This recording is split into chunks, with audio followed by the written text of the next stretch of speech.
Bismillahirrahmanirrahim. Assalamualaikum warahmatullahi wabarakatuh. Halo teman-teman, di sini saya akan mempresentasikan mengenai materi pada mata kuliah Ekonomi Mikro tentang dampak eksternalitas negatif dan eksternalitas positif. Sebelumnya, izinkan saya memperkenalkan diri.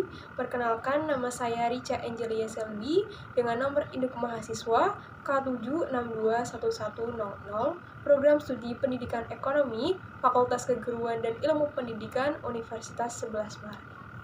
Oke teman-teman, nggak usah berlama-lama, langsung saja kita ke materi. Sebelum kita lanjut ke dampak eksternalitas, kita harus tahu dulu nih, apa sih eksternalitas itu? Secara umum dapat dikatakan bahwa eksternalitas adalah suatu efek samping dari suatu tindakan oleh pihak tertentu terhadap pihak lain, baik dampak yang menguntungkan maupun dampak yang merugikan. Nah, eksternalitas itu muncul ketika seseorang terlibat dalam suatu kegiatan yang mempengaruhi kesejahteraan orang lain, baik yang tidak membayar atau menerima kompensasi atas dampak tersebut. Nah, sudah jelas kan teman-teman? Kita langsung aja lanjut ke dampak eksternalitas. Nah, yang pertama ada dampak eksternalitas negatif. Kita contohkan dengan limbah pabrik tekstil. Sebelum adanya eksternalitas, kurva D atau kurva permintaan berisi nilai pribadi, yaitu nilai konsumen marginal yang berpotongan dengan kurva S atau kurva penawaran, yaitu biaya pribadi. Biaya pribadi ini adalah biaya produsen marginal. Nah, titik perpotongan ini antara P bintang dengan Q pasar disebut titik keseimbangan. Nah, bagaimana setelah adanya dampak eksternalitas? Setelah adanya dampak eksternalitas negatif, kurva S bergeser ke kiri, yang sebelumnya S kemudian menjadi S1. Yang sebelumnya hanya biaya pribadi saja menjadi biaya sosial, yaitu biaya pribadi plus biaya eksternal. Karena kurva S bergeser ke kiri, akibatnya perusahaan harus menginternalisasi biaya-biaya akibat limbah tersebut. Perusahaan harus mengeluarkan biaya untuk mengolah limbah sebelum dibuang ke sungai, yang mengakibatkan P naik, yang sebelumnya P bintang menjadi B1, dan kuantitas mengalami penurunan, yang sebelumnya Q pasar menjadi Q optimum. Nah, titik kedua inilah disebut titik optimum.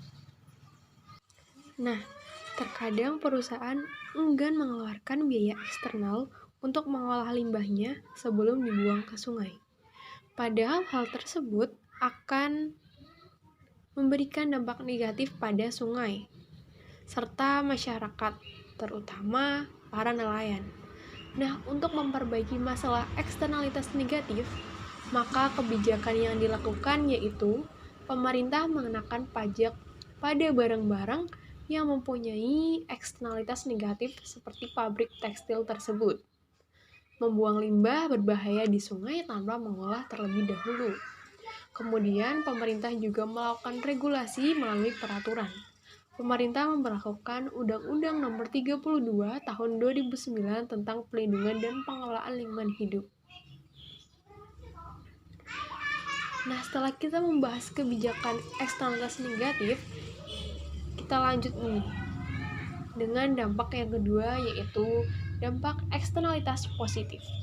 Dampak dari eksternalitas positif sebenarnya ada banyak, seperti vaksin, perbaikan infrastruktur, pelatihan, pendidikan, dan lain sebagainya. Kita ambil satu saja dengan pendidikan. Sebelum adanya eksternalitas, kurva D atau kurva permintaan yang berisi nilai pribadi berpotongan dengan kurva S atau kurva penawaran yang berisi dengan biaya pribadi. Nah, titik perpotongan ini disebut titik keseimbangan, yaitu perpotongan antara P bintang dengan Q pasar. Nah, bagaimana setelah adanya eksternalitas positif? Setelah adanya eksternalitas positif, kurva D atau kurva permintaan ini bergeser ke kanan. Pergeseran ini akibat dari manfaat eksternalitas. Yang tadinya hanya berisi nilai pribadi, sekarang menjadi nilai sosial, yaitu nilai pribadi ditambah dengan eksternalitas tadi. Nah, akibatnya apa? Akibatnya harga naik yang sebelumnya pada P bintang menjadi P1 dan kuantitas juga naik yang sebelumnya Ki pasar menjadi Ki optimum. Nah, titik inilah disebut titik optimum. Nah, bagaimana kebijakan eksternalitas positif? Untuk eksternalitas positif, kebijakan yang dilakukan yaitu mengenakan subsidi pada barang atau jasa yang mempunyai eksternalitas positif tersebut seperti pada pendidikan. Pemerintah dapat memberikan bantuan KIP pada anak yang berasal dari keluarga kurang mampu agar bisa menampung pendidikan untuk meningkatkan kesejahteraan hidup. Perbaikan sistem pendidikan tidak hanya bermanfaat pada para pekerja dan perusahaan, tetapi itu juga bermanfaat bagi perekonomian secara keseluruhan. Dengan pendidikan yang lebih baik, pekerja mendapat gaji yang lebih tinggi, dan perusahaan dapat meningkatkan produktivitas.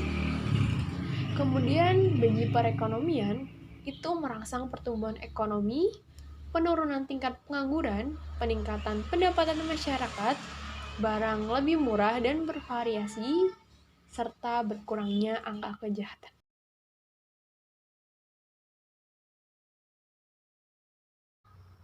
Selanjutnya dapat kita simpulkan bahwa ketika terjadi dampak eksternalitas negatif, kurva penawaran akan bergeser ke kiri, yang mengakibatkan harga menjadi naik dan kuantitas akan turun, yang artinya biaya sosial lebih besar dari biaya pribadi, dan kuantitas optimum lebih kecil dari kuantitas pasar.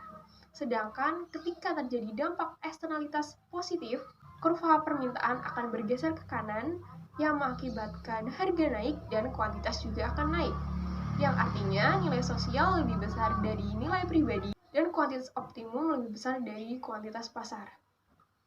Oke, itu saja presentasi dari saya. Mohon maaf apabila ada kesalahan. Terima kasih. Wassalamualaikum warahmatullahi wabarakatuh.